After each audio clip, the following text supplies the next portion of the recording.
Monsieur Chavot et bonjour. Bonjour monsieur C'est Jérémy. Jérémy. Alors, donc j'ai visité un peu votre blog, Oui. qui m'a d'ailleurs beaucoup plu, j'ai trouvé très drôle. Et moi je voulais savoir quand est-ce que vous avez découvert le Japon en fait. Ah, une date précise, c'est ça? Un jour précis, si vous avez vraiment une heure. Ah bah c'était vendredi. Ah. Vendredi 14h, je me souviens. Non, bah, le Japon, je l'ai découvert avant d'y aller évidemment, mais j'ai pas de... C'est venu doucement quoi, quand j'étais ado, au lycée, tout ça.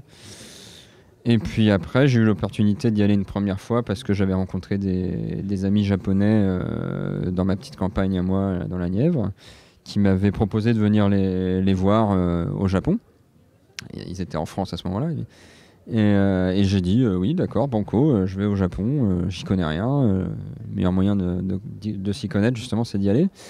Et voilà, j'ai bossé un petit peu l'été pour me faire des économies. Je me suis payé les billets et j'ai passé 15 jours là-bas, voilà, pas à Tokyo, hein, à Osaka, Kobe, dans le Kansai. Et voilà, j'ai adoré ce premier voyage. Et après, je me suis dit, faut à tout prix que tu y retournes, quelles que soient les raisons ou les moyens. Voilà. Et comme ça, j'ai fait d'autres voyages au fur et à mesure. À chaque fois, je découvre des nouveaux trucs et je m'en lasse pas. Alors justement, vous avez donc réalisé des carnets de voyage, des sortes de carnets de voyage. Ouais. Est-ce que vous avez des régions un peu à nous conseiller ou des régions fétiches? Ah oui, j'en ai, mais après, bon, c'est très subjectif. Du coup, je sais pas si ça peut plaire à tout le monde. Moi, je préfère largement la campagne au Japon, à la ville. Bien que j'ai vécu à Tokyo un peu, je préfère donc tout ce qui est petite campagne. J'aime bien la région de la mer intérieure, la Seto Naikai, qui est un espèce de bras du Pacifique qui passe entre des îles. Et là, il y a plein de petites îles. Voilà, c'est mignon. Enfin, moi, j'aime beaucoup ça.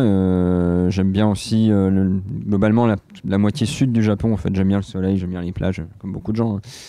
Et bon, il y en a un peu partout dans le Japon, mais là, il y en a encore plus. Et voilà. Au sujet de vos croquis de paysage, est-ce que vous effectuez tous vos croquis sur place? Est-ce que vous revenez plusieurs fois? Est-ce que vous les retravaillez ensuite chez vous? Alors, tout ça. C'est-à-dire que tout dépend du temps que j'ai. Pour mon premier livre que j'ai fait à Tokyo, là, je restais 6 mois à Tokyo, donc j'avais du temps. Et d'ailleurs, je savais même pas que je faisais un livre à l'époque, mais du coup, je faisais vraiment tout sur place. C'est-à-dire que j'allais dans la rue, dès que je voyais un bâtiment qui me plaisait, ou une scène, ou je sais pas quoi, un élément architectural, et je me posais par terre, ou sur ma petite chaise pliante que j'avais. Je circulais à vélo, hein, j'avais tout mon matos, et je dessinais devant. Voilà, je prenais pas de photos. Et ce qui permettait aussi de rencontrer des gens, voilà, parce qu'ils s'arrêtaient avec salut, pourquoi tu dessines ça, voilà, se faire inviter à bouffer parfois, c'était marrant. Donc voilà, ça c'était à Tokyo. Après, quand je suis allé pour mon deuxième livre sur une petite île japonaise dans la mer intérieure dont je parlais tout à l'heure justement, j'y suis resté que 2 mois pour des raisons économiques et puis de visa aussi, je pouvais pas rester plus longtemps. Du coup là, ça me laissait moins de temps pour dessiner tout ce que je voulais dessiner. Alors j'en ai fait une partie sur place, dans la campagne, voilà, les baraques, tout ça, les animaux.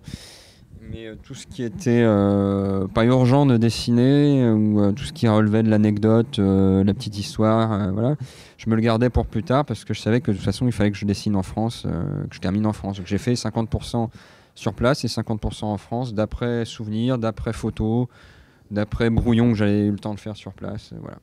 Dans l'absolu, je préfère quand même vraiment être sur place. C'est mieux déjà de dessiner à l'extérieur, parce que sinon c'est un métier quand même. On est enfermé entre 4 murs, assis sur sa chaise. C'est pas super rigolo, quoi. Donc c'est mieux d'être à l'extérieur, à l'étranger. Voilà. Vous avez un style qui est assez drôle, qui est assez personnel. Je trouve qu'il y a vraiment une voix dans ce que vous faites. Mais ce qui me manque, personnellement, ce serait pourquoi pas une histoire dans cet environnement, dans cet univers que vous créez. Alors est-ce que vous êtes attiré par la fiction? Eh ben oui, ça me permet de placer mon 3e bouquin qui va sortir très prochainement. Voilà. Parce que voilà, j'ai fait donc 2 bouquins avant qui étaient plus justement du carnet de voyage. Enfin, je naviguais un peu entre le carnet de voyage, le guide, le journal et un peu la BD. Et j'ai eu envie de changer parce qu'il me semblait que j'avais fait un peu le tour, mais j'y reviendrai aussi parce que c'est quand même plaisant. Et du coup, je me suis dit, pourquoi pas essayer de raconter vraiment une histoire de toute pièce, quoi, une fiction, de tout inventer, faire vraiment l'exact opposé de ce que je faisais avant, où tout existe, les personnages existent. Là, sur ma petite île, chaque bonhomme existe, c'est pas seulement des personnages de BD. Il y en a qui sont morts d'ailleurs depuis.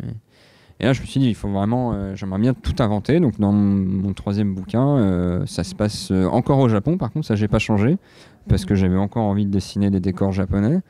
Mais j'ai inventé une ville de toutes pièces. Donc, j'ai fait une carte assez sommaire, enfin assez technique de la ville en question. Et puis, aucun personnage n'existe. Enfin, voilà, j'ai essayé d'imaginer des rapports voilà, entre eux, comme une BD, quoi, tout simplement. Est-ce que vous avez des influences en termes de, donc du coup, pour cette narration du troisième livre, et au niveau de votre style de dessin? Alors le style, il a évolué naturellement entre guillemets. C'est-à-dire que mon histoire se passe en une nuit, donc j'avais besoin de. Enfin, c'est des pages assez sombres, enfin avec des couleurs assez denses, on va dire. Donc je me suis mis un peu naturellement à l'aquarelle pour pouvoir couvrir plus mon papier, plus qu'avant, en tout cas où j'avais que du crayon de couleur. Mais je passais encore au crayon de couleur par-dessus. Je bricole en fait, j'essaie d'allier les deux. Donc il y a ça qui a un peu changé peut-être par rapport aux deux autres livres d'avant. Et puis après, naturellement, de toute façon, quand on dessine, on évolue sans le savoir, sans comprendre pourquoi. On abandonne telle technique, on essaye une autre, on voit si ça marche, voilà, on bricole. Voilà. Et puis après, pour les influences narratives, ben, pas trop. Justement, je voulais arriver à ces vierge entre guillemets dans mon projet. Après, je dis pas que j'ai pas d'influence inconsciente, mais là, pour le coup, par définition, je m'en rends pas compte. J'ai plus le recul nécessaire. Voilà, et j'avais plus ou moins envie de faire un truc un peu à la Rashomon, le film de Kurosawa, parce que il y a aussi la même idée de raconter une même scène par différents protagonistes. Mais bon, je m'en suis vraiment un peu écarté progressivement. Donc voilà, c'est tout ce que je peux dire comme. Après, c'est les lecteurs qui diront ah bah ça me fait penser à ça. Voilà. En général, c'est un meilleur signe quand ça vient des autres que quand on se dit j'ai envie que ça ressemble à ça. Oui, peut-être, ouais, c'est mieux comme ça. Ouais. De toute façon, j'arrive jamais à faire ce que je veux vraiment au départ. Pour le meilleur ou pour le pire, j'en sais rien, mais. C'est votre première fois au salon Japan Touch. Est-ce que vous avez déjà pu faire un peu le tour? Est-ce que vous avez des impressions dessus? Oui, bah, j'ai fait le tour aujourd'hui. Hier, j'ai pas trop eu le temps. Ouais, très bien. C'est coloré. Il y a une faune assez marrante. Voilà, c'est varié. Que dire? Moi, je préfère peut-être quand même la partie un peu Asie Expo, enfin plus les arts traditionnels. Voilà. Après, c'est quand même rigolo aussi c'est bien d'avoir allié les deux. C'est ça que je veux dire.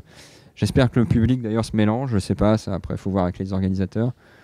Mais non, très bien, rigolo. Ça faisait longtemps que j'étais pas allé à Lyon en plus. Eh bien, merci beaucoup. Merci.